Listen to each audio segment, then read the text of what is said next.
3-point deficit for Xavier because of that big 3-point bucket from Deja Ross. Capping off an 11-0 run for Xavier to close out the third quarter. They were down by 14. They have cut the lead to 3. Talk about a gritty, gutsy performance out of the Musketeers. And of course, Xavier, last time out in that win over Butler, pretty much led the whole game. Ran out to a really big lead, and Butler reeled them in a bit, but couldn't finish off the comeback. You see Jimmy Howard there trying to figure out a way to get his team back going on the offensive end there with Aaron Dickerson, assistant.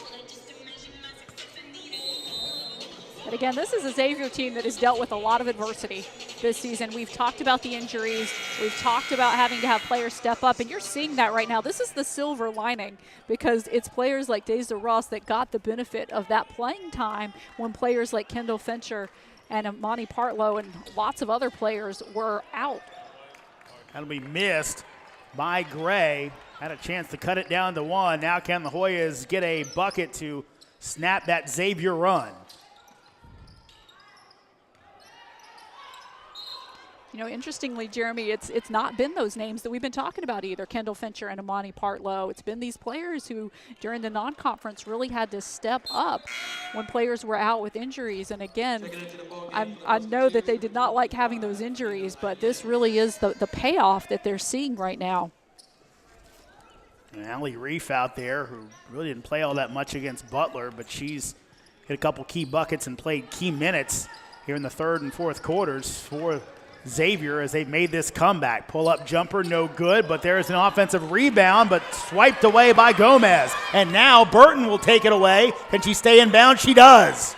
A great heads-up play by Dada Burton. That's the little things that Burton does just like that keep her out on the floor for Georgetown. She's not known as much for her scoring, but she is great at distributing the basketball. She's speedy, she defends well, and she makes plays like the one we just saw. Benson's floater, and a foul be called on Gomez. Xavier foul charge to number 10, Ashley Gomez. Her second personal, team's first. At the free throw line, Gomez, the 5'9" sophomore guard out of Oklahoma City, Oklahoma. And these free throws critical for Georgetown right now, who is in a scoring slump. The Hoyas, after being red hot to begin the third quarter, just cannot buy a basket.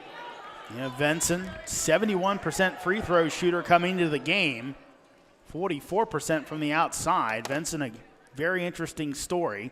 Started her career at UVA, was all conference there. Also, even more interesting, her high school career, played 1 year as a freshman, then had concussion issues, didn't play any more high school basketball.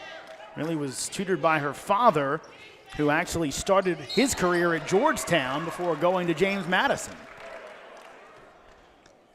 I'm just really happy to see Michaela Benson finding some success here at Georgetown because, as you say, she's had a long road. She's had a difficult journey. So now the Hoyas and Jimmy Howard getting Yasmin Belk in as Petke picks up her 4th foul. And I think once that happened, Brian Neal immediately got Partlow up as Ayenin. What a nice move to make it a 2-point game. As you said, just a great post move out of Ayenin. Just like Petke really has all those dimensions to her game.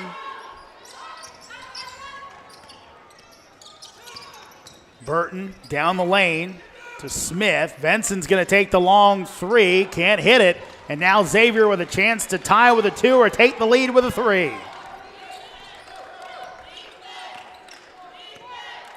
And again, all the credit to the Musketeers, who have really staged an outstanding comeback in this contest. And the way that they've done it is with a lot of balance on their team. Lots of different players stepping up. Unlike the Hoyas, it was all Deanna White in that third quarter creating shot opportunities. But for Xavier, this has been a total team effort to get themselves back in this basketball game. Benson with the long 2 to give the Hoyas a bit of breathing room. And now 12 points in this contest for Vinson. So Georgetown now 3 players in double digits. Petke with 13, White with 15. But of course, as we talked about, Petke sitting over on the bench with those 4 fouls. Nice pass inside, and Bird finishes it off. Nice look by Partlow. And you love it when your post players can distribute the basketball. As you said, just a great play by Amani Partlow and the finish by Bird. Partlow can do so much. That one almost taken away by Owens. Instead, ends up back to White, who misses the shot. And again, Xavier with a chance to tie or take the lead. White had a lot of daylight there, but just could not convert the shot for Georgetown. So again, let's see where Xavier goes. They've got the 2 bigs out there, and Partlow and Ienin. As you said, they really have a lot of great options on the floor, but Jada Bird's been a great one. Mismatch down low against White, who went hard to the floor. No foul call, but we're all tied up here on the Hilltop, folks. 54-all, Georgetown and Xavier, as the Musketeers have fought back from a 14-point third-quarter deficit. And this is what you love about Big East women's college basketball. It's games like this, these teams just claw their way back into the contest. We expected it would be a good one, and that is exactly what we're getting between Xavier and Georgetown. Right now, Jimmy Howard's got a decision to make. I think he's probably thinking, get me to the media timeout, I bring Petke back in, but the way Xavier has taken this game over, despite it still being a tie ball game, as Partlow down low gets it blocked by Belt. What a play. Well, that's exactly what I was thinking, is that he is trying to get himself to that media timeout. And Yasmin Belk, I think, just bought them a little bit more time with Petke on the bench with that huge defensive play. Smith will take the 3 and hit it. Morgan Smith out of nowhere. Morgan Smith has 9 points in this contest for Georgetown. She has been huge for the Hoyas today.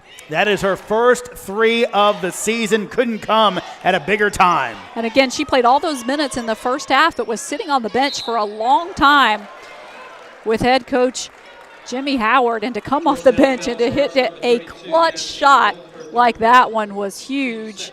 But now you have Yasmin Belk with 3 fouls herself. I think Belk being a little taller than Partlow, giving her some problems, but that time went right up into the hands and drew the foul and hits the first free throw. Checking into the ball game for the Musketeers, number 2, Deja Ross, and number 1, Kendall Fincher back into the game, also Deja Ross. And Partlow has shot 70.4% on the year from the free throw line, and those were 2 huge free throws for Amani Partlow. So the Hoya lead is 1 after the Partlow free throws. Venson pulls up just inside the arc. Belk grabs the rebound, now will kick it out away from the traffic. And I was about to say, I think that was a big mistake, putting the ball on the floor. She did not have to pay for it. And a smart decision, I think, by Vinson to drive and draw the contact. You get another look here at Vinson working through a number of defenders. I couldn't tell if Ross kind of barred the arm or that was the veteran play by Vinson to kind of make it look like she was grabbing her arm.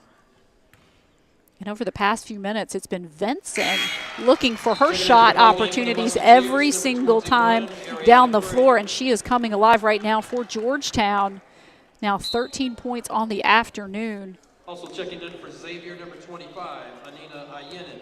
So Ienin back in as Ross leaves. Partlow also out. Again, complete difference in how deep these two teams go as Vinson knocks down both free throws and makes it a 3-point game. And now Belk's going to lose his shoe. Doesn't actually tie it, just puts it back on.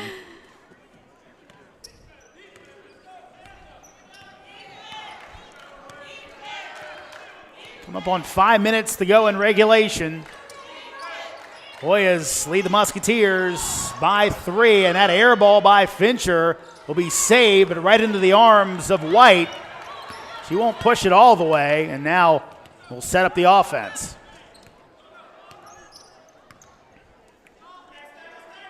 Fincher with a tough day. No points for her after that 20-point performance against Butler. Well, that's certainly something that Coach Neal talked with us about. She has just been hot and cold this season, has struggled a bit to find her consistency.